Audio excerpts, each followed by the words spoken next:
I worked 40 years for my retirement. Then one medical bill took it all away.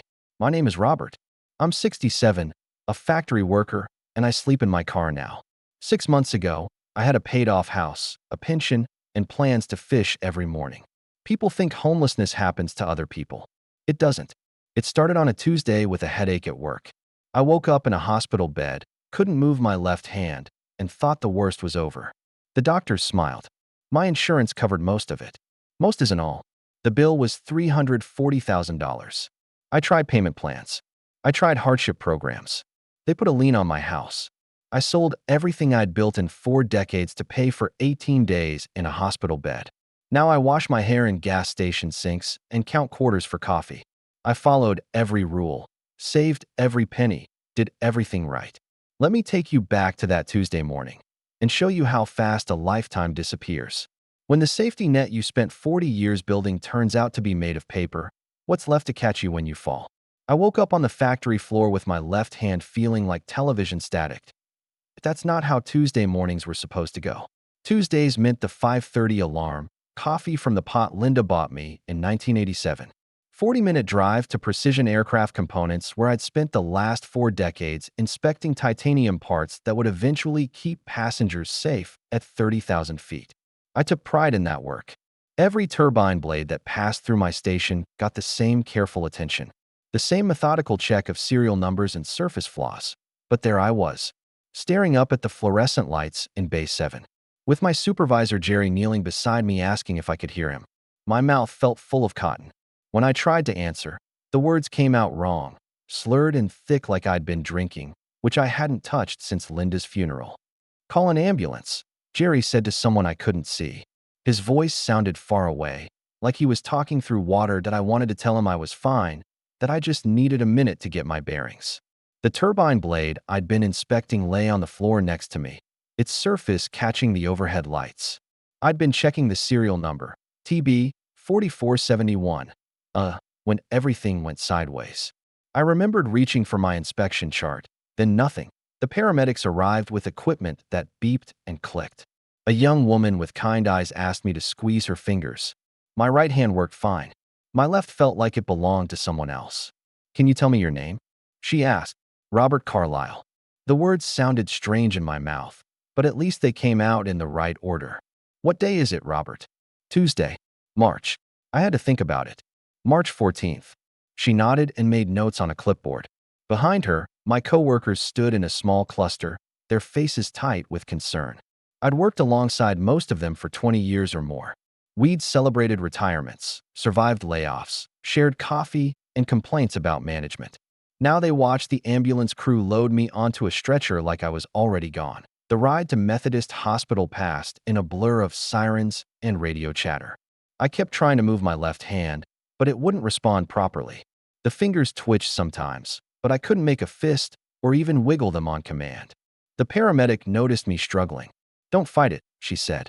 "Let the doctors figure out what's going on." Methodist's emergency room was exactly what you'd expect.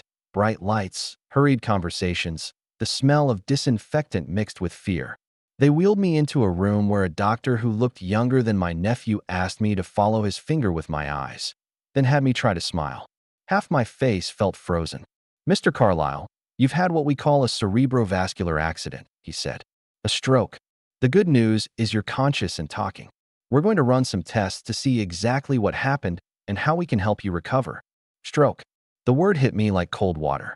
I thought of Linda's father, who'd had a stroke at 72 and spent his last 3 years in a wheelchair, unable to speak clearly or feed himself. I thought of my pension paperwork, still sitting on the kitchen table and signed. I thought of the fishing boat I'd been planning to buy with my retirement money. "Will I be able to work again?" I asked. The doctor's expression stayed carefully neutral. "Let's focus on getting you stable first. Recovery looks different for everyone." That night, alone in a hospital bed with machines monitoring my heartbeat, I stared at the ceiling and tried to wiggle my left fingers. They moved slightly, a small victory that felt enormous. I told myself this was temporary, a bump in the road toward retirement. I had good insurance through the factory. I had Medicare. I had savings that I had no idea that by morning, a discharge planner would be scheduling a meeting to discuss financial arrangements. I had no idea that the next 18 days would cost more than I'd paid for my house. I had no idea that the safety net I'd spent 40 years building was about to turn into a trap. All I knew was that my left hand felt like static, and Tuesday mornings would never be the same again. The physical therapy room smelled like rubber mats and determination. Every morning at 9, I'd shuffle down the hall in my hospital slippers to work with Karen, a therapist who couldn't have been older than 30 but talked to me like we'd known each other for years. "Squeeze my hand. Robert," she'd say, placing her fingers in my palm. "Don't think about it. Just squeeze." Some days I managed it. Other days my hand felt like a piece of meat attached to my wrist. But Karen stayed patient, guiding me through exercises that felt both childish and impossibly difficult. Picking up wooden blocks, buttoning a shirt, writing my name with my non-dominant hand, while my left struggled to remember what fingers were for. "You're making progress," she'd tell me after particularly frustrating sessions. Recovery isn't linear. I wanted to believe her. Between therapy sessions, I'd practice the exercises in my room, trying to will my left side back to normal. The doctors said I was lucky, minimal brain damage, good recovery prospects, cognitive function intact. They used words like encouraging and optimistic that made me think I'd be back at my inspection station within a few months. That MY supervisor Jerry visited on the third day, bringing get-well cards from the crew and an awkward conversation about disability paperwork. "Take all the time you need," he said, fidgeting with his baseball cap. "Your position will be waiting when you're ready." But I could see the doubt in his eyes. Precision work required steady hands and split-second judgment. Aircraft parts didn't forgive approximations or good intentions. Jerry had seen other guys come back from injuries, trying to convince themselves and everyone else that they were still capable of the same standards. Most of them ended up taking early retirement. "I'll be back," I told him. "Just need to get my strength up." He nodded and shook my good hand before leaving. I spent the rest of that afternoon practicing picking up coins with my left fingers, dropping them over and over onto the bedside table. The speech therapist, Michelle, worked with me on the slurring that came and went depending on how tired I was. She'd have me read paragraphs aloud, practice tongue twisters, work on the slight droop on the left side of my mouth that made me look like I was perpetually frowning. "The brain is remarkably adaptable," she'd say during our sessions. "Neural pathways can rebuild themselves. It just takes time and repetition." Time I had. Repetition I could handle. What I couldn't handle was the way my voice sounded foreign in my own ears, or how strangers would look at me when I spoke too quickly and the words came out wrong. My neighbor Dave stopped by during the second week. We'd lived next to each other for 15 years, shared a property line, and occasional conversations about lawn mowers and property taxes. He stood in the doorway looking uncomfortable, like he wasn't sure whether to treat me like an invalid or pretend nothing had happened. "Linda would have known what to bring you," he said, holding a box of cookies from the grocery store bakery. "Mary wasn't sure what you'd want." Linda. She'd been gone 9 years, but I still woke up sometimes expecting to find her side of the bed warm. During her cancer treatments, these same hospital rooms had become familiar territory. But then I'd been the visitor, the one bringing magazines and worrying about her comfort. The perspective shift felt disorienting. "The cookies are perfect," I told Dave. "Thank her for me." We talked about the weather, the neighborhood, anything except the elephant in the room, that I might not be coming home to the same life I'd left. Dave had worked construction his whole career, knew what it meant when your body couldn't do the job anymore. He'd seen plenty of guys forced into early retirement, scrambling to make the numbers work. When he left, I called my insurance company from the bedside phone. The claims representative was polite, but vague about coverage details. "We'll need to review the specifics once all the bills are submitted," she said. "Your plan has excellent benefits, Mr. Carlisle." I wouldn't worry too much about the financial side right now, but I was starting to worry. Not panic yet, just a low-level anxiety that crept in during the quiet moments between therapy sessions. The hospital's efficiency impressed me. How quickly they'd responded to my emergency, how thoroughly they'd tested and treated me. That efficiency had to cost something. I'd been careful with money my entire adult life. Paid off the house early, contributed to my 401k, bought quality insurance through the union. Linda and I had never lived beyond our means, never carried credit card debt, never made financial decisions without talking them through first. Even after her medical bills, I'd managed to rebuild my savings and stay on track for retirement by the end of my second week. I could button my shirt with both hands and write my name legibly, though it took twice as long as it used to. The occupational therapist was pleased with my progress. The doctors talked about discharge planning and follow-up appointments. Everyone seemed optimistic about my recovery. Everyone except the billing department, which scheduled a meeting for my final week of rehabilitation. Just routine, the coordinator said when she called. We like to review payment options before discharge to make sure everything's clear. I agreed to the meeting without thinking much about it. How complicated could it be? I had insurance, Medicare as backup, a modest emergency fund. 40 years of steady work had taught me that most problems could be solved with patience and proper planning. I had no idea I was about to learn the difference between being covered and being protected. The billing office had no windows and fluorescent lights that made everyone look slightly green. I sat across from Rebecca Martinez, a woman about my age whose desk held photos of grandchildren and a coffee mug that said, "World's okayest." Mom.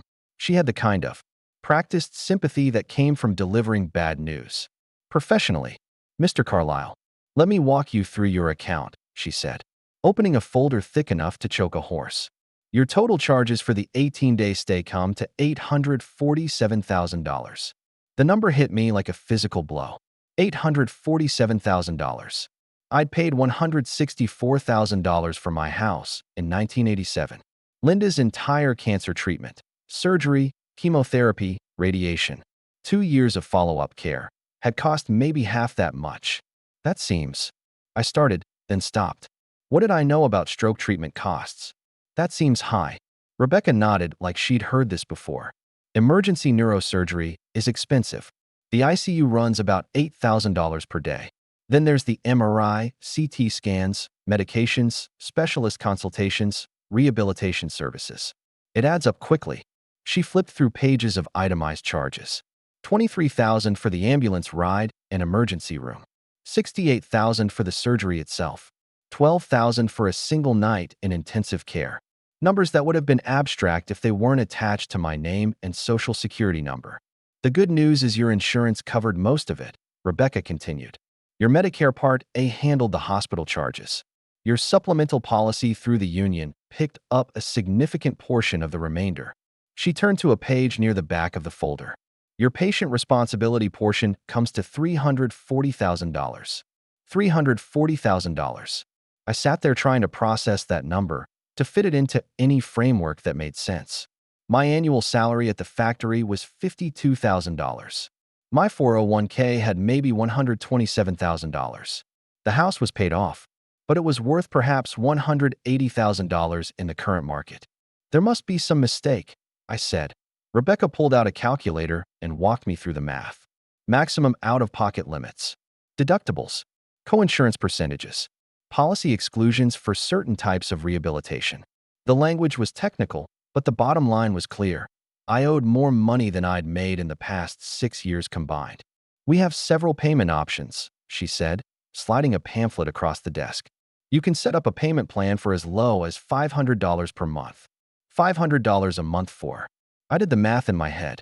57 years. I'd be 124 when I made the final payment. We also offer a hardship application, Rebecca continued. If you can demonstrate financial need, we might be able to reduce the amount or work out alternative arrangements. She handed me another set of forms. Financial statement, asset disclosure, bank account information, tax returns for the past 3 years. The application looked like something you'd need for a mortgage, not medical charity. What happens if I can't pay? I asked. That Rebecca's expression didn't change, but her voice got slightly more formal. The hospital has a legal obligation to collect payment for services rendered. If we can't reach a reasonable payment arrangement, the account may be referred to our collections department or an outside agency. In some cases, we're required to place liens on assets to secure payment. Liens on assets. My house.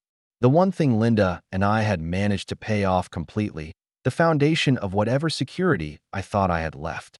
How long do I have to figure this out? 30 days from discharge to either begin payments or submit a completed hardship application. After that, the account moves to our collections department. I left the meeting with a folder full of forms and a receipt showing my discharge balance. $340,000. The number looked surreal, printed in black and white on hospital letterhead. I walked through the lobby past families dealing with their own emergencies, their own crises, probably with no idea what kind of financial earthquake might be waiting for them in the billing office. The bus ride home took 40 minutes. Same as always, but everything looked different. The houses we passed, the cars and driveways, the people waiting at stops. I found myself wondering how many of them were one medical emergency away from losing everything they'd worked for. My house sat exactly where I'd left it, looking smaller somehow. The newspapers had piled up on the porch despite my neighbor's promise to collect them. The lawn needed cutting. Inside, the air was stale and the silence felt heavier than it used to. I spread the billing paperwork across my kitchen table and tried to make sense of the numbers. My disability income would be maybe $1,800 a month. My Medicare supplement premium was $247. Property taxes, utilities, food, medications, the basic costs of staying alive. Even without the medical debt, the math was tight. With it, the math was impossible. I called the insurance company again, hoping someone could explain how 40 years of premiums and careful planning had led to this moment. The representative was polite but firm. The policy had performed exactly as written. Maximum benefits had been paid. Patient responsibility was clearly outlined in the coverage documents. "Is there anything else I can help you with today, Mr. Carlisle?" She asked that I wanted to ask her how I was supposed to choose between bankruptcy and homelessness. I wanted to ask her what 40 years of playing by the rules was supposed to be worth. Instead, I said no and hung up. That night, I sat in my recliner looking at the hardship application. 23 pages of forms asking me to prove I deserved mercy from a system that had already decided I owed more money than I could earn in a lifetime. Outside, my neighbor Dave was mowing his lawn in the evening light. The same routine we'd both followed for years. Normal life continuing while mine had quietly ended in a windowless office with fluorescent lights and a woman whose coffee mug made jokes about being adequate. I had 30 days to figure out how to pay for the privilege of surviving my own stroke. The countdown had already begun. Coming home felt like visiting a museum of my old life. Every room held evidence of who I used to be. Linda's books still arranged by author. Photo albums from vacations we'd saved for. The kitchen table where we'd planned budgets and dreams with equal care. Simple tasks had become puzzles. Opening mail with my left hand took forever. The tremor made my handwriting look like a child's. Pouring coffee required both hands and complete attention. The house felt too big, too quiet, too full of maintenance. I couldn't manage anymore. I spread the medical bills across the kitchen table where Linda and I had once planned our retirement. The numbers still didn't make sense. $340,000. More than our combined lifetime medical expenses before this happened. My neighbor Dave stopped by with his wife Mary, bringing a casserole and careful conversation. They stood in my kitchen, avoiding eye contact with the paperwork, talking about the weather and who was selling their house on Maple Street. "You need anything, just holler," Dave said. But his voice carried that careful distance people use around trouble they don't want to catch. After they left, I called my insurance company again. Different representative, same story. Maximum benefits paid. Patient responsibility clearly outlined. Coverage performed as designed. 40 years of premiums, I said. Never missed a payment. "I understand your frustration, Mr. Carlisle. Your policy provided excellent coverage within the benefit limits." Benefit limits. Like there was supposed to be a reasonable ceiling on the cost of staying alive. I tried calling my union rep, thinking maybe there was additional coverage I'd missed. He was sympathetic but not optimistic. "Medical bankruptcies happen to good people," he said. "Even people with insurance." That phrase, medical bankruptcy, followed me through the house as I tried to resume normal routines. I'd heard it before, but never imagined it applying to me. I'd been careful, responsible, insured. The hardship application sat on my table like a test I was already failing. Asset disclosure forms that would strip away 40 years of privacy. Bank statements proving I had too much to qualify for charity, too little to pay what I owed. By evening, I understood that being home didn't mean returning to my old life. It meant watching it dissolve while I figured out which pieces I could afford to keep. The first missed payment notice arrived 3 days later. Summer heat made the factory floor unbearable. but I convinced myself I could handle 4 hours of light duty. Jerry had arranged for me to work the incoming inspection station. Less precision required, more time to double-check my work that I lasted exactly 90 minutes. The part numbers blurred together when I got tired. My left hand shook too much to hold the inspection form steady. When I tried to mark a defective blade for rejection, my signature looked like a drunk person had signed it. "Take a break," Jerry said, appearing at my station. "Maybe try again next week." But we both knew next week wouldn't be different. Precision aircraft didn't have jobs for people who couldn't maintain standards. The federal regulations were clear. Every signature meant legal responsibility for flight safety. My tremor could kill passengers that I cleaned out my locker that afternoon. 40 years of accumulated stuff. Photos, coffee cups, the good flashlight I'd bought myself after 20 years on the job. It all fit in a cardboard box that felt pathetically light. "Sorry, Robert," Jerry said as I signed the disability paperwork. "Wish things were different." The unemployment office was a fluorescent nightmare of forms and waiting. The clerk, barely older than my nephew, explained my benefits with the enthusiasm of someone reading a grocery list. 18 months maximum, she said, assuming you're actively seeking employment. Employment. At 67, with a visible tremor and speech that slurred when I was tired, I filled out applications at hardware stores and fast food restaurants, sitting through interviews where managers tried to hide their concern about my age and health. "We'll be in touch," they'd say, already looking past me to younger candidates. Meanwhile, the hospital's collection calls started, polite at first, then persistent. Different voices explaining the same thing. I owed money I didn't have for care I couldn't afford not to receive. "We're willing to work with you, Mr. Carlisle," the latest caller said. "But we need some indication of good faith." Good faith. Like wanting to pay and being able to pay were the same thing that I tried to explain my situation. The disability income, the job search, the fixed expenses of staying alive at 67. She listened with professional sympathy and transferred me to someone who offered me a payment plan that would take 57 years to complete. "That seems unreasonable," I said. "We're trying to be flexible." "Mr. Carlisle, what payment amount would work better for you?" What would work better was not owing $340,000 for surviving my own stroke. But that wasn't one of the options on her script. The collection letters arrived weekly now, with increasingly serious language about final notices and legal action. I'd become fluent in the vocabulary of debt, garnishment, liens, asset recovery. My savings account shrank steadily. Disability payments barely covered basic expenses. The math was simple and brutal. I was running out of money faster than I was running out of debt. 18 night. I sat in Linda's chair reading the collection letters and trying to understand how 4 decades of responsible living had led to this moment. Every bill felt like evidence of a system designed to punish people for getting sick. The lien paperwork arrived on a Tuesday, exactly 3 months after my stroke. They were coming for my house. The real estate agent's name was Janet, and she specialized in distress sales, a polite term for people selling their homes to pay for disasters. She walked through my house with practiced efficiency, making notes about square footage and comparable sales while I trailed behind like a ghost haunting his own life. "Market's decent," she said, measuring the living room. 3 bedrooms, good neighborhood, no major repairs needed. "We should be able to move it quickly." Quickly. Like that was good news instead of the end of everything Linda and I had built together. She explained the process while I sorted through 40 years of accumulated life. The hospital's lien meant they'd get paid first at closing. After realtor fees and closing costs, I'd be left with maybe $30,000 to start over. $30,000. Less than 1 year's salary. Less than Linda's engagement ring had cost, adjusted for inflation that I started with her books.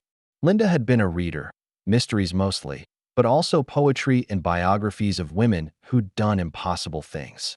I kept 3 volumes that held her handwritten notes in the margins. The rest went to the library in boxes that felt like small funerals. The photo albums were harder. Our wedding pictures, vacation snapshots, Christmas mornings when we'd been young enough to believe in permanent happiness. I kept 1 album and donated the rest to families who might want the frames. Furniture was easier to part with. Most of it was too big for wherever I'd be living next. The kitchen table where we'd planned our budget every Sunday morning. The couch where we'd watched the news and worried about other people's problems. The bed where Linda had died and I'd learned to sleep alone. Dave helped me load the truck for Goodwill. We worked mostly in silence, carrying out the physical evidence of a marriage that had lasted 32 years. "You sure about this?" he asked as we loaded Linda's china cabinet. "Not much choice," I said. "House is worth about 180. After the lien and costs, there's not enough left to start over and keep making payments." He nodded like he understood, but I could see the relief in his eyes. This was happening to me, not him. His insurance was probably similar to mine. His mortgage was probably similar to what mine had been. The distance between his driveway and my disaster was smaller than either of us wanted to acknowledge. The for sale sign went up on a Thursday. By the following Tuesday, we had 3 offers. Janet wasn't surprised. "Price to move," she said. Buyers know a motivated seller when they see one. Motivated. Another euphemism for desperate. I accepted the highest offer, $182,000, and signed papers that would close in 30 days. 1 month to finish dismantling the life Linda and I had spent 4 decades creating. The hardest part was her wedding ring, which I'd kept in my nightstand drawer since her funeral. Not worth much as jewelry, but priceless as memory. I decided to keep it, even though every dollar would matter in whatever came next. The closing was held in a conference room that smelled like coffee and legal documents. I signed my name 17 times, watching my signature get weaker as my hand tired. The title company representative was efficient and sympathetic. "Proceeds after all liens and fees," she said, sliding a check across the table. $28,347. $28,000. The remainder of a 40-year mortgage, a lifetime of careful maintenance. All the Saturday mornings Linda and I had spent painting and planting and making the place ours. I walked out of that office with a check in my pocket and no place to call home. The apartment hunting could wait until tomorrow. The studio apartment was smaller than my old garage. 400 square feet on the second floor of a building that had seen better decades, with thin walls and a radiator that clanged like an angry ghost. But it's $600 a month. It was what I could afford on disability income with enough left over for food and utilities. Maybe. I moved in with 2 suitcases, a box of important papers, and Linda's wedding ring in a small jewelry box I kept on the kitchen counter that was also my dining table, desk. An only flat surface larger than a dinner plate. The air mattress from Walmart took up most of the floor space. I planned to buy a real bed once I got settled, but settling was taking longer than expected. Every expense felt magnified when you were counting dollars instead of hundreds. My new neighbors were a mix of people rebuilding and people barely holding on. Maria from 2B worked at a dental office until it closed unexpectedly. She was 40-something, quiet, and currently 3 months behind on rent. Mr. Peterson, in 2C, was 74 and survived on Social Security that didn't quite cover his medications. "Welcome to paradise," he said the first time we met in the hallway. His laugh was bitter but not unkind. The building manager, Mrs. Chun, was sympathetic but clear about expectations. Rent was due on the 1st, late fees kicked in on the 6th, eviction proceedings started after 30 days. She'd seen plenty of people cycle through these units. "Most folks don't stay long," she said. "Either they get back on their feet or they can't make it work." I was determined to make it work. I applied for part-time jobs, grocery stores, retail chains, anywhere that might hire a 67-year-old with limited mobility. The interviews were exercises in polite rejection. "We'll definitely keep your application on file," they'd say, which was apparently code for "thanks, but no thanks." My disability check was $1,847 per month. After rent, utilities, Medicare premiums, and medications, I had maybe $400 for food and everything else. The math worked on paper but felt impossible in practice. Every trip to the grocery store became a lesson in prioritization. Generic cereal instead of name brand. Ground beef instead of chicken. No coffee shop stops. No newspaper subscriptions. No small luxuries that had once been automatic. I learned which bus routes were free for seniors and which stores had the best prices on day-old bread. I learned that pride was expensive and dignity was something you had to ration carefully. The collection calls followed me to the new address. Different phone number, same debt. The hospital's billing department had no trouble finding me. "Mr. Carlisle, we show a payment of $182,000 from your house sale, but your account still reflects a balance of $158,000. When can we expect your next payment?" $158,000. Still more than 3 times what I'd made in my best year at the factory. Still impossible. I'm on disability, I explained for the 100th time. This is all the income one have. We understand your situation is difficult, but the account needs to be resolved. Would you be willing to consider a payment plan? We'd been through this before. Their payment plans assumed I had money I didn't have or would live longer than medical science suggested possible. By December, I was 2 weeks behind on rent. The eviction notice was polite but firm. Pay up or get out. I had 14 days to find money that didn't exist or find somewhere else to live with money I didn't have for deposits and moving costs. I called every assistance program Mrs. Chun had mentioned. The waiting lists were months long. The emergency funds had been exhausted weeks ago. The caseworkers were sympathetic but realistic. There are a lot of people who need help, one explained. Limited resources, unlimited need. On Christmas Eve, I sat on my air mattress eating a can of soup and doing math that didn't work no matter how I arranged the numbers. 14 days to figure out how to pay for the privilege of living in a studio. Apartment smaller than my old garage. The countdown had started again. The eviction notice was taped to my door like a scarlet letter, bright yellow paper that announced my failure to anyone walking past. I had 14 days to pay $1,200 or find somewhere else to live with money I didn't have. The county assistance office smelled like desperation and disinfectant. Plastic chairs filled with people who looked like they'd rather be anywhere else. Single mothers with tired eyes. Elderly men studying forms they couldn't quite understand. Working people who discovered that working wasn't always enough. I took a number, 47, and watched the digital display crawl through the 30s.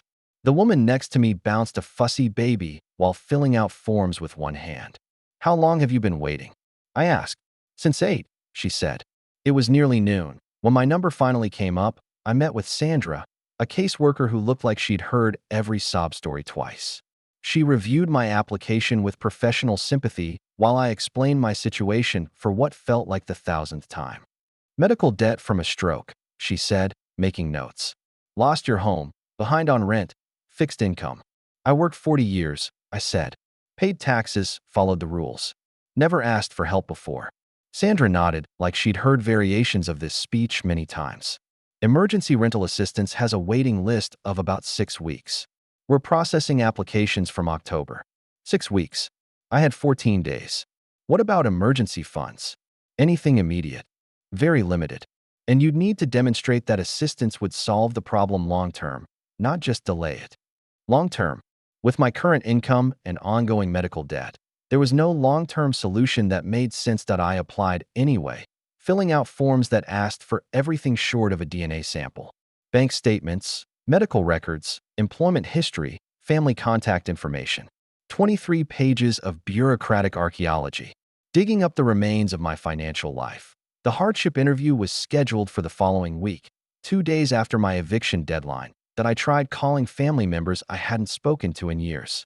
My brother in Arizona had his own money troubles. My sister in Florida was dealing with her husband's dementia. They were sympathetic, but not in a position to help. Maybe you could move somewhere cheaper, my sister suggested. Somewhere with lower cost of living. Somewhere cheaper. With what money? Using what transportation? To do what kind of work at 67 with a visible tremor? The second notice came with explicit language about court dates and sheriff's deputies. Mrs. Chin stopped by that evening, looking genuinely sorry. I can give you until the end of the month, she said. But after that, I have to file the paperwork. The owner's breathing down my neck about late payments. For extra days. Not long enough to solve anything, but enough to delay the inevitable. I spent those days making lists of what I could carry and what I'd have to abandon. The air mattress was too bulky for bus transportation. Most of my clothes would have to stay. Linda's jewelry box would come with me, along with one photo album and the important papers I'd need for whatever came next. On January 30th, I loaded my essential possessions into 2 duffel bags and a backpack. Everything else, the life I'd been trying to rebuild in 400 square feet, stayed behind for Mrs. Chun to dispose of. I'm sorry, Robert, she said as I handed over the keys. I really hoped you'd make it work. So I walked out of that building with $63 in my wallet and no clear idea where I'd be sleeping that night. The 2008 Buick I'd managed to keep running was parked at the curb, loaded with the remains of a 67-year life. At least I still had wheels.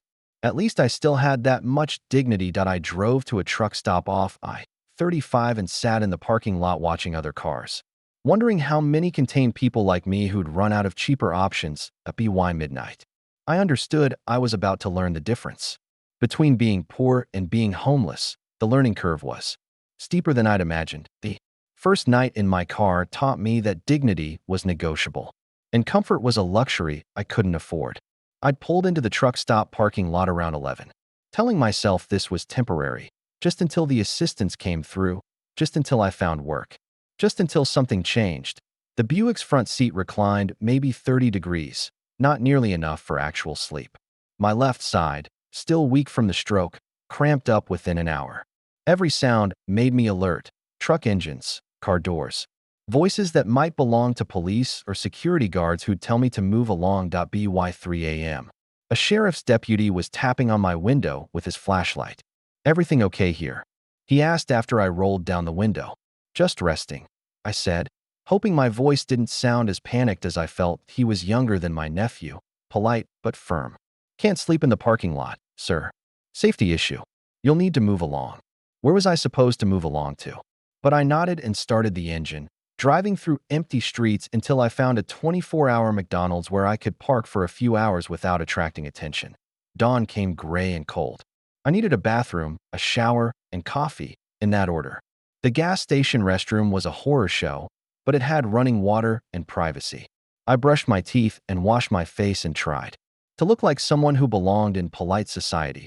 Breakfast was a $1 menu item and free refills on coffee that tasted like it had been brewing since the Clinton administration. I sat by the window and watched people hurry past to jobs and appointments and lives that still made sense to them. By day 3, I developed a routine. Planet Fitness membership for $12 a month, the cheapest shower in town. Library for internet and warmth during business hours. Fast food restaurants with senior discounts for meals. Different parking spots each night to avoid becoming a familiar problem for local law enforcement. That I met other car dwellers at the library. Tommy, a veteran whose disability check didn't cover both medications and rent. Susan, a teacher who'd been laid off and couldn't find work in her 50s. Normal people who'd made reasonable decisions that led to unreasonable outcomes. "The key is rotating locations," Tommy explained during one of our quiet conversations. "Same spot 2 nights running, and somebody calls it in." He'd been living in his pickup truck for 8 months, had mapped out every safe parking spot in the metro area. Walmart was generally tolerant. Rest stops were risky because of state patrol. Church parking lots were hit or miss depending on the congregation. "Some of them practice what they preach," he said. "Others call the cops." I was learning the geography of homelessness. Which gas stations had clean restrooms? Which restaurants didn't hassle you for warming up? Which social workers actually tried to help versus those just processing paperwork to justify their jobs? The cold was the worst part. February in Minnesota with overnight temperatures below zero, and the Buick's heater could only do so much without draining the battery. I'd layer every piece of clothing I owned and still wake up shivering, my breath visible in the dim light from the parking lot. During the day, I applied for jobs and assistance with the same futile persistence I'd once brought to quality control inspections. The results were similarly predictable. Too old, too disabled, too poor to qualify for programs designed to help people who weren't quite desperate enough yet. After 2 weeks of car living, I understood why they called it sleeping rough. Not just because of the physical discomfort, but because everything about it roughed you up: your dignity, your health, your faith in the basic fairness of things. I'd worked 40 years and played by every rule society had given me. I'd paid taxes, carried insurance, saved money, and treated people with respect. None of that mattered when medical bills exceeded reasonable human limits. Night, parked in different lots around the city. I'd stare through the windshield at apartment buildings and houses where people were sleeping in actual beds. And I'd wonder how long it took to stop feeling like a visitor in your own catastrophe. The answer, I was learning, was longer than you'd think. The library became my office, my living room, and my connection to the world beyond my car. Every morning at 9, I'd be waiting when they unlocked the doors. My backpack loaded with job applications and a thermos of gas station coffee that had gone cold hours ago. The computers were free for an hour at a time. Enough to check email, apply for positions I'd never get, and research assistance programs that had closed their waiting lists. The chairs were comfortable, the Wi-Fi was reliable, and nobody questioned why I spent entire days there. That's where I met Maria. She was maybe 40, spoke softly, and had the kind of careful grooming that comes from washing your hair in public restrooms. We'd nod at each other while waiting for computers, share the outlet near the back table when our phones needed charging, sometimes split a bag of peanuts from the vending machine when one of us had loose change. Her story was familiar enough to be depressing. Dental office closed without warning. Landlord wouldn't accept partial rent.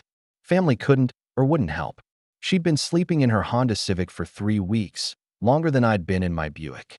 The nights are the hardest, she said during one of our quiet conversations. Everything else, you can pretend it's temporary.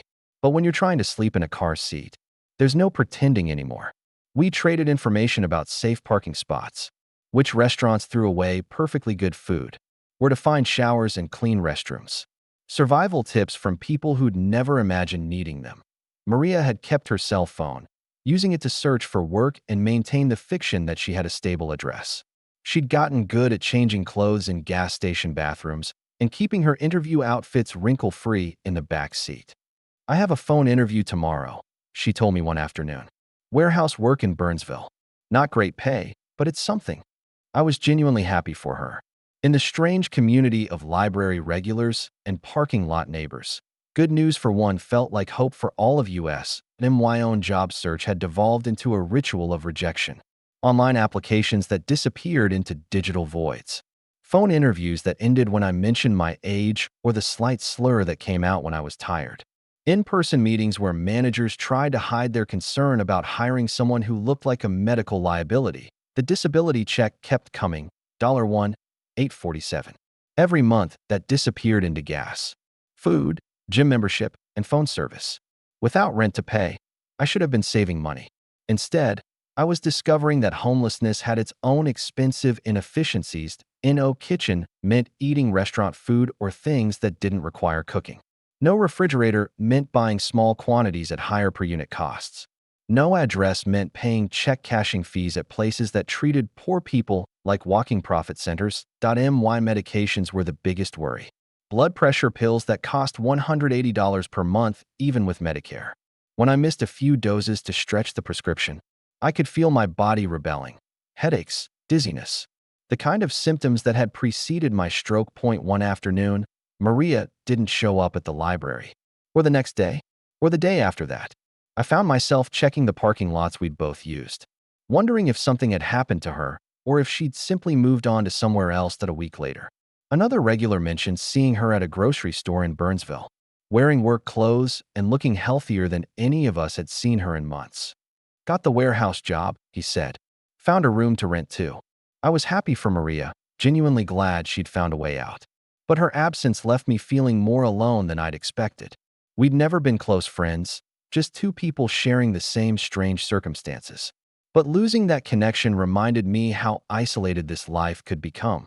That night, parked outside a 24-hour laundromat, I tried to calculate how long my car could keep running and how long my health could hold up. The math was grim from both directions. Winter was getting worse, and my Buick was getting older. Something had to change before both gave out completely. Maria and I developed the kind of friendship that only makes sense when you're both living in your cars. We'd meet at the library most afternoons, sharing the outlet near the back table and trading information about which parking lots felt safe and which security guards would let you rest without hassle. She told me about her life in pieces, the dental office where she'd worked for 12 years until the owner retired without warning. The landlord who wouldn't accept partial rent when her final paycheck was delayed. The sister in California who'd offered sympathy but not a spare bedroom. I keep thinking this is temporary, she said one afternoon, watching other library patrons check out books for homes they could return to. Like I'm just camping until real life starts again. I understood that feeling. Every morning I'd wake up in the Buick thinking maybe today would bring the phone call that changed everything. A job offer, an assistant's approval, some bureaucratic miracle that would restore normal life. But normal life was beginning to feel like something that had happened to someone else that we shared resources without keeping score. When Maria found a gas station that didn't hassle car dwellers using their restroom, she'd text me the address. When I discovered which McDonald's had the most tolerant manager during overnight hours, I'd pass along the information. Small kindnesses that felt enormous when you were living on the margins. Her job search was more promising than mine. 42 was easier to sell than 67, and she didn't have visible health issues that made employers nervous. She'd gotten several interviews for administrative positions, each one a reason for cautious optimism. There's this warehouse in Burnsville, she told me during one of our coffee stretching sessions. Not great money, but it's 40 hours and they're hiring immediately. I helped her practice interview answers while we sat in the library's quiet corner. We worked on explaining her employment gap without mentioning homelessness, a creative writing exercise in making disaster sound like personal choice. Just say you were taking time to care for a family member, I suggested. Technically true if you count yourself as family. The morning of her interview, I watched her change clothes in the library restroom, transforming from someone who slept in a car into someone who deserved consideration for employment. The performance was flawless and heartbreaking. 2 days later, she got the job. Start Monday, she said, her voice carrying the first real hope I'd heard in weeks. And there's a woman at work who's looking for a roommate. Split rent on a one-bedroom, but it's something. I was genuinely happy for her, even as I felt the selfish panic of losing my one real connection to shared experience. Maria understood things other people couldn't, the specific exhaustion of never being comfortable, the constant calculation of whether you could afford basic necessities, the way homelessness made you invisible to people who'd once treated you as an equal. You'll make it too, she said as we exchanged phone numbers. Something will break your way. But watching her pack up her car that final afternoon, I wondered if breaks were distributed randomly or if some people used up their allotment earlier than others. 40 years of steady work felt like it should have earned me at least one moment when things went right instead of catastrophically wrong. Maria drove away on a Thursday, leaving me alone with the library computers and the growing realization that friendship, like everything else, was a luxury I couldn't count on keeping. Spring arrived with cruel optimism, making the city beautiful just as my car started dying. The transmission had been slipping for weeks, hesitating between gears, making grinding noises that meant expensive trouble. I'd been ignoring the symptoms because acknowledging them meant facing a problem I couldn't solve. Without Maria's daily presence at the library, my routine felt hollow. I still showed up every morning, still applied for jobs that wouldn't hire me, still checked my phone for messages that never came. But the conversations that had made the waiting bearable were gone, replaced by the kind of isolation that felt like noise. Tommy, the veteran, tried to include me in his informal network of car dwellers. But his group was younger and more mobile. They talked about seasonal work in other states, about following construction jobs or agricultural harvests. At 67 with a stroke history, I wasn't mobile enough for their solutions. The transmission finally gave up completely in the parking lot of a Cub Foods in Richfield. I'd been driving to a job interview, part-time custodial work at a community center, when the car lurched to a stop and refused to move forward or backward. The tow truck driver was sympathetic but practical. Transmission shot, he said after a quick inspection. Probably cost more to fix than the car's worth. He was right. The estimate from the shop was $3,200 for a complete rebuild on a vehicle that might be worth half that on a good day. I had $847 in my checking account and no way to earn more without transportation to get to whatever work I might find. What do you want to do? The mechanic asked. What I wanted was to turn back time to before the stroke, before the medical bills, before everything that had led to standing in a repair shop garage trying to decide whether to spend money I didn't have on a car that would still be 15 years old when I finished paying for it. I need some time to think, I said. He nodded and quoted me storage fees that would eat up my remaining money within 2 weeks. The arithmetic of poverty was relentless. Every decision carried costs you couldn't afford. Every delay made the problem more expensive. I cleaned out the Buick that afternoon, loading everything essential into a backpack and 2 duffel bags. 40 years of careful living reduced to what I could carry on foot. The rest, extra clothes, Linda's photo albums. The small television I'd bought for the apartment went into the mechanic's dumpster. That night, I slept on a bench outside a 24-hour laundromat, learning the difference between car homelessness and street homelessness. In the car, I'd had privacy, protection from weather, a small space that was mine even if I couldn't legally claim it. On the bench, I had nothing but the clothes I wore and the certainty that morning would bring new problems I hadn't anticipated. The first was my medication. Without refrigeration, my insulin pens would expire quickly. Without a permanent address, getting prescriptions refilled became a bureaucratic nightmare involving pharmacy transfers and doctor's visits I couldn't afford. The second was employment. Every job application asked for an address and phone number. Homeless wasn't an option on any form, and call the public library wasn't likely to inspire confidence in potential employers. The third was the simple mathematics of survival. Food, shelter, transportation, communication, everything cost money I didn't have and couldn't earn without stability I couldn't achieve. That'd be why the end of my first week on the street. I understood why people talked about falling through the cracks. The cracks weren't gaps in the system, they were the system, designed to sort people into those who deserved help and those who'd proven they didn't by needing it too badly. That I walked to the Union Gospel Mission that Sunday, carrying my possessions in bags that marked me as clearly as any uniform. The admission process was thorough and humiliating, but at the end I had a cot, a meal, and the temporary illusion that maybe the bottom had finally arrived. It hadn't. The Union Gospel Mission operated on the principle that salvation and sobriety went hand in hand, which meant mandatory chapel services before every meal and curfews that treated grown men like children. But it also meant a cot in a room with 40 other people and access to services that might eventually lead somewhere better. The intake process stripped away whatever dignity I'd managed to preserve. Social worker interviews that cataloged every failure that had brought me there. Medical questionnaires about diseases I might be carrying.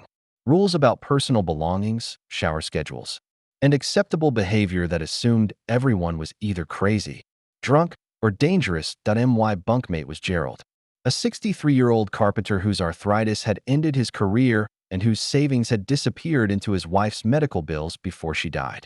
His story was different in details, but identical in trajectory. Responsible person, unexpected crisis, inadequate safety net. Systems not designed for people like us, he said during one of our late-night conversations. We're supposed to have families who take us in, savings that last forever, insurance that actually covers things. The dormitory never quite got quiet. 40 men with 40 different kinds of damage, dealing with insomnia, nightmares, physical pain, and the mental strain of having nowhere else to go. Some snored. Others cried quietly into their pillows. A few talked to themselves or to people who weren't there. During the day, we were required to leave the building by 8 a.m. and couldn't return until 4 p.m. unless we had jobs or medical appointments. 8 hours to fill with no money and no particular destination. The library helped, but 8 hours was longer than they'd let you stay without causing problems. I learned the daily geography of free time. Which parks had benches that weren't actively hostile to sitting. Which stores would let you browse without buying anything. Which restaurants might give you leftover food if you asked politely and didn't look too desperate. The job search continued with the same futile persistence. Applications filled out on library computers for positions I'd never get. Interviews that ended with promises to keep your resume on file.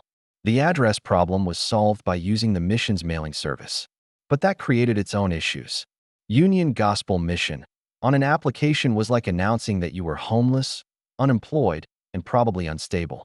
Employers who might have considered a 67-year-old stroke survivor weren't interested in a 67-year-old homeless stroke survivor. My caseworker at the mission was Sarah, a woman in her 30s who genuinely wanted to help within the constraints of an underfunded system. She helped me apply for subsidized housing, but the waiting list was 18 months long. She connected me with disability services, but they were backlogged and understaffed. She provided referrals to job training programs designed for people half my age with twice my energy. The system works, she told me during one of our meetings. It just works slowly. Slowly was the problem. My health was declining without consistent medical care. My blood pressure medication was running low, and the prescription required a doctor's visit I couldn't afford. My left-hand tremor was getting worse, probably from stress and poor sleep. After 6 weeks at the mission, I'd saved enough money from meal skipping and small odd jobs to afford a doctor's visit at a community clinic. The physician was kind but overworked, seeing 40 patients in a day that should have accommodated 20. Your blood pressure is dangerously high, he said after checking the readings twice. You need to be on medication consistently, and you need to reduce stress.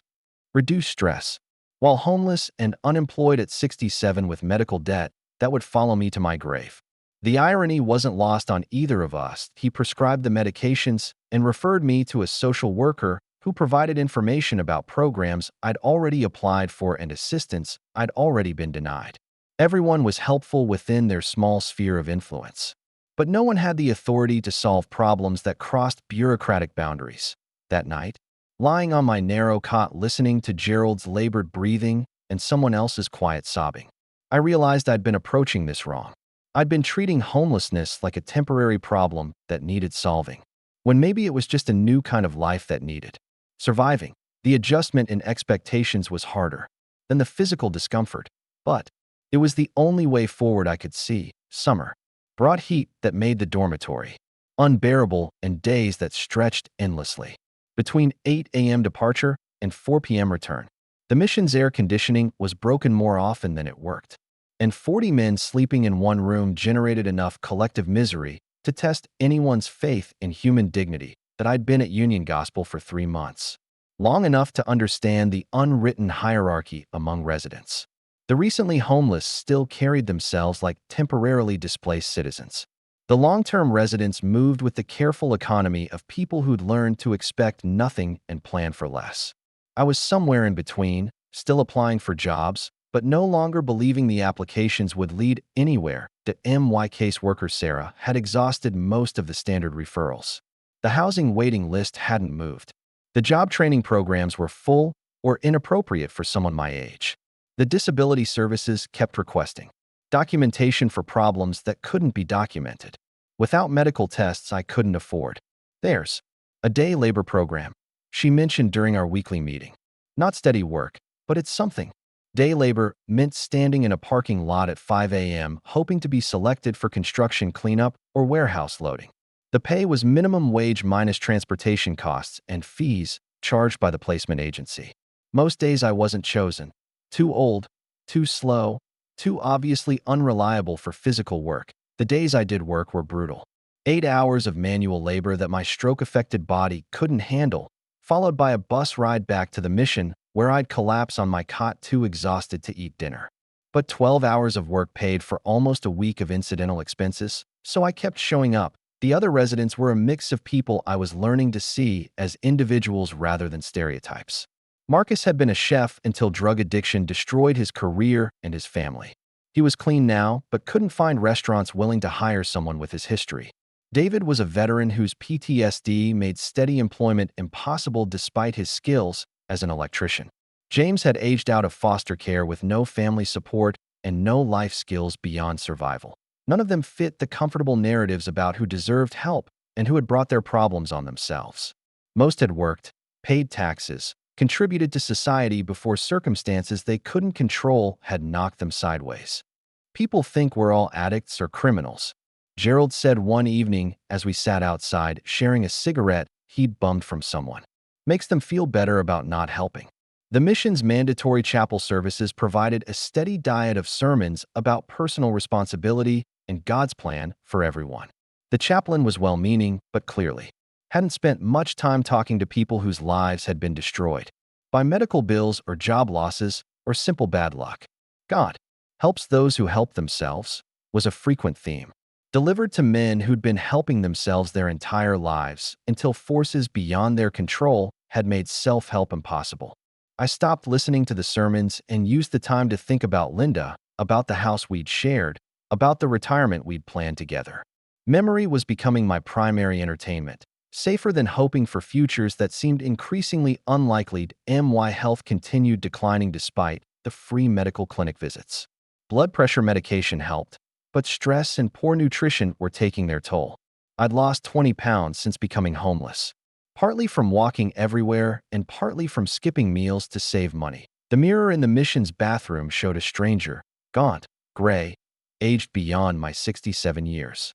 I looked like someone you'd cross the street to avoid. Someone whose problems were obviously self-inflicted and therefore not your concern. One evening in late July, I overheard two new residents talking about their situations. Both had been evicted, both had jobs, but couldn't afford first month's rent plus security deposits on new apartments. They were young enough to believe this was temporary, that they'd bounce back quickly once they figured out the system. I wanted to warn them about the waiting lists. The bureaucratic delays, the way temporary situations could become permanent before you understood what was happening.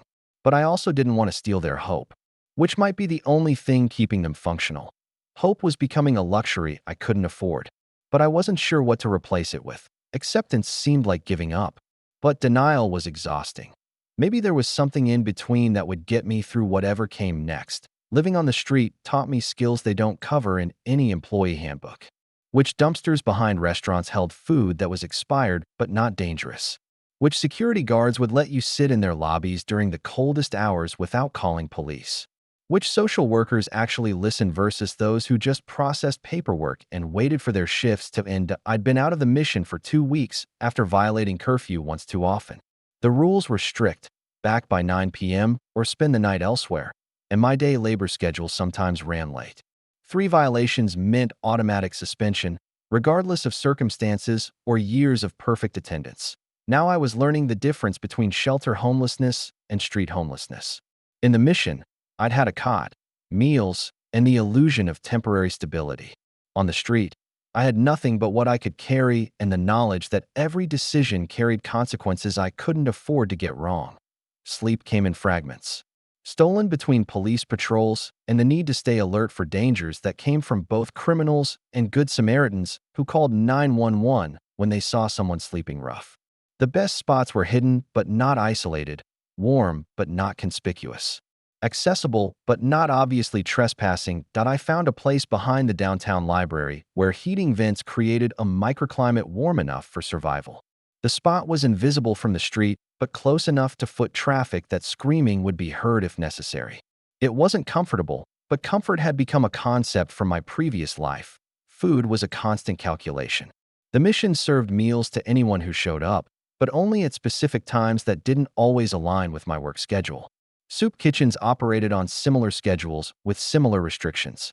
Restaurant dumpsters provided backup, but diving for food felt like crossing a line I'd spent my whole life avoiding. The first time I ate food from a dumpster, I cried afterward. Not from shame, exactly, but from the recognition that I'd become someone I'd never imagined being. The bread was fine, day-old bakery items thrown away for liability reasons rather than quality concerns. But eating it felt like evidence of how far I'd fallen from the life Linda and I had built together. My health was deteriorating without consistent medical care. The community clinic was overwhelmed and could only see emergency cases. My blood pressure medication was running out, and refills required appointments scheduled weeks in advance. I could feel my body rebelling, headaches that lasted for days, dizziness that made walking dangerous, the kind of symptoms that had preceded my stroke. The irony wasn't lost on me. Medical debt had made me homeless, and homelessness was making me sicker, which would eventually lead to more medical debt I couldn't pay. The day labor work became sporadic as my physical condition worsened. Contractors wanted young, strong workers who could handle full days of manual labor. A 67-year-old with a tremor and obvious health problems wasn't anyone's first choice. I tried panhandling once, sitting outside a coffee shop with a cardboard sign explaining my situation. The humiliation was profound, but not as profound as the realization that people would give money to avoid looking at me rather than actually seeing me as a person. 5 hours of sidewalk sitting earned me $23, and the understanding that this wasn't sustainable either. The hardest part wasn't the physical discomfort or the constant hunger. The hardest part was the social invisibility. The way people's eyes would slide past me like I was street furniture rather than someone who'd worked 40 years and paid taxes and voted in every election since 1976. I'd become the kind of person I used to worry about encountering: disheveled, obviously poor, carrying everything I owned in bags that marked me as someone whose problems were too big for simple solutions. One evening, while washing my hands in a gas station restroom, I caught sight of myself in the mirror and barely recognized the person looking back. Gray, gaunt, worn down by circumstances that had started with a Tuesday morning headache at work and escalated into complete life collapse. But I was still here. still breathing, still thinking, still maintaining whatever dignity was possible under circumstances designed to strip it away, that had to count for something. Even if I wasn't sure what. The chest pain started on a Thursday morning while I was walking to the library.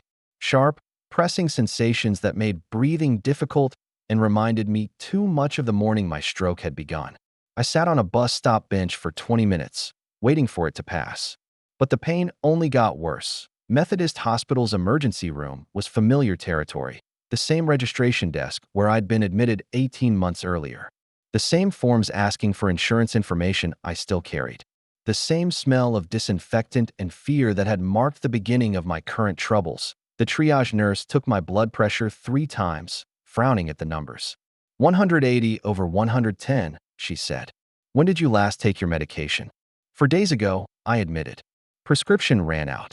She made notes with the kind of professional concern that meant I was about to become someone else's problem. Within an hour, I was in a bed within 4. Line and heart monitors that beeped with electronic. Disapproval of my cardiovascular situation. Dr. Patel looked younger than my nephew but spoke with the authority of someone who'd seen this pattern before. Your blood pressure is dangerously elevated, he said after reviewing my chart. Are you taking your medications consistently? I explained about the homelessness, the lack of insurance coverage for prescription costs, the clinic appointments scheduled weeks in advance. He listened with the kind of patience that comes from hearing variations of the same story multiple times per shift. We can stabilize you here, he said. But without consistent medication and stress reduction, this is going to keep happening. Stress reduction. While homeless at 67 with medical debt that had already destroyed my life once. The absurdity wasn't lost on either of us.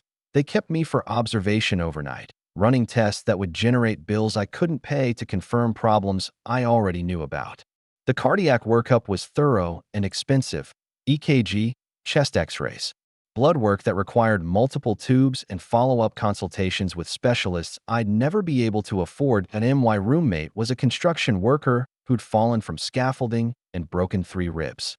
He had insurance through his union and a wife who brought him magazines and home-cooked meals. We talked occasionally about sports and weather, but I didn't mention my housing situation and he didn't ask why I had no visitors. The social worker who visited was earnest and overwhelmed, carrying a caseload of people whose problems exceeded her authority to solve them. She provided referrals to programs I'd already applied for and assistance I'd already been denied. Have you considered applying for disability benefits? She asked that I'd been on disability since my stroke, but the payments barely covered basic survival even when I had housing. Disability wasn't a solution. It was a subsistence allowance that assumed other resources would fill the gaps. The discharge instructions were comprehensive and useless. Take medications consistently. Reduce stress. Follow up with primary care physician within a week. Monitor blood pressure daily. All excellent advice for someone with housing, insurance, and enough money to implement medical recommendations. The billing office was apologetic but firm about the new charges. Emergency room visit. Overnight observation, cardiac testing. Physician consultations. Another $18,000 in medical debt added to the $158,000 I still owed from my stroke. We can set up a payment plan, the coordinator offered. As if we hadn't had this conversation before, I walked out of the hospital with prescription bottles I couldn't afford to fill and instructions I couldn't follow, into a city that looked exactly the same but felt more hostile than before. The emergency room visit had cost me 2 days of potential work and added debt that would follow me forever. That evening, sitting behind the library with my back against the warm brick wall, I tried to calculate how many more medical emergencies I could survive financially. The answer was 0. The next hospital visit would push my debt beyond any possibility of ever paying it off, even if I lived to be 100. But not going to the hospital meant risking death from conditions that were completely treatable if you had money. The choice was bankruptcy or mortality, and I'd already chosen bankruptcy once. The system was perfectly designed to ensure that people like me had no good options, only degrees of disaster that could be managed. Temporarily before the next crisis arrived, I took one of the pills from the prescription bottle I couldn't afford to refill and tried to ration them so they'd last longer than my ability to survive without them. Mathematics was still my enemy. But now it was an enemy that could kill me directly rather than just destroying my life slowly. The distinction felt important. Even if the outcome was the same, fall brought shorter days and the kind of cold that made outdoor sleeping dangerous for someone my age with my health problems. I'd been on the streets for 4 months, long enough to understand that survival required accepting help from people I'd once crossed the street to avoid. The regular faces had become familiar. Tommy the veteran with his mapped parking spots. Susan the teacher who'd aged out of unemployment benefits. Marcus who'd maintained his sobriety despite circumstances that would drive anyone to self-medicate. We formed an informal network of information sharing and mutual aid, pooling resources when someone faced particular crisis. There's a warming center opening next week, Susan mentioned during one of our library conversations. Churches are taking turns hosting overnight shelter when temperatures drop below freezing. Warming centers were temporary solutions, open only during the coldest nights, closed during days when you needed somewhere to go. But they offered survival when the alternative was freezing to death in doorways or bus shelters. The first center was at St. Mark's Lutheran, a progressive congregation that provided cots, blankets, and basic meals without requiring attendance at religious services. The volunteers were genuinely kind, treating clients like human beings rather than charity cases or potential criminals. But even kindness couldn't solve the fundamental problem. Too many people needing help. Too few resources to provide it. Too many bureaucratic obstacles preventing effective solutions. That I was walking past Target Field after a warming center breakfast when I saw Dave from my old neighborhood. He was heading to work, probably, carrying a coffee cup and looking like someone whose biggest worry was traffic delays or meeting deadlines. He recognized me at the same moment I recognized him. The shock on his face was immediate and undisguised. His former neighbor had become one of those people you pretend not to see. "Robert," he said, like he wasn't sure he was identifying the right person. "Hi, Dave." My voice sounded stranger than his look. That we stood there for a moment. 40 years of neighborly conversations reduced to awkward silence. He was trying to process how someone he'd known as a homeowner and retiree had become visibly homeless. I was trying to figure out how to have a conversation with someone from my previous life. "Are you?" he started, then stopped, probably realizing there was no polite way to ask if I was living on the street. "I'm managing," I said, which was technically true but completely misleading. That he offered to buy me coffee, which was kind, but also made our relative situations more obvious. We sat in a Starbucks where he was a normal customer and I was someone who clearly didn't belong, talking carefully around the circumstances that had brought me there. "If there's anything," he said as we parted, but we both knew there wasn't anything he could do that would make a meaningful difference. Loan me money I couldn't repay? Offer me a basement room that would solve nothing? Pretend this could happen to anyone when we both knew it had happened to me for specific, avoidable reasons? The encounter left me feeling more isolated than before. Dave represented the life I'd lost, the social connections that had evaporated along with my housing and employment. He was a good person, but good people couldn't solve systemic problems through individual kindness. That afternoon, I walked past my old house. The new owners had painted it yellow and planted flowers Linda would have loved. Children's toys in the yard, a minivan in the driveway. Evidence of life continuing normally in the space where mine had ended. That I didn't feel bitter about it. The house was serving its purpose, providing shelter and stability for people who needed it. But seeing it occupied by others made clear that whatever I'd lost wasn't coming back. This wasn't a temporary setback. It was a permanent change in life trajectory. Winter was approaching, and I wasn't sure my health could survive another Minnesota cold season without consistent shelter.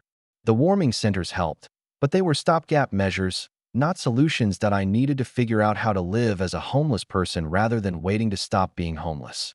The adjustment in thinking was harder than the physical challenges, but it might be the difference between survival and surrender. At T67, starting over wasn't really an option, but continuing somehow still was. Even if I wasn't sure what that would look like or how long it could last, the only certainty was that tomorrow would bring new problems requiring solutions. I hadn't learned yet, but I was still here to learn them, which had to count for something. Winter mornings brought frost that made the library steps slippery and reminded me how precarious everything had become.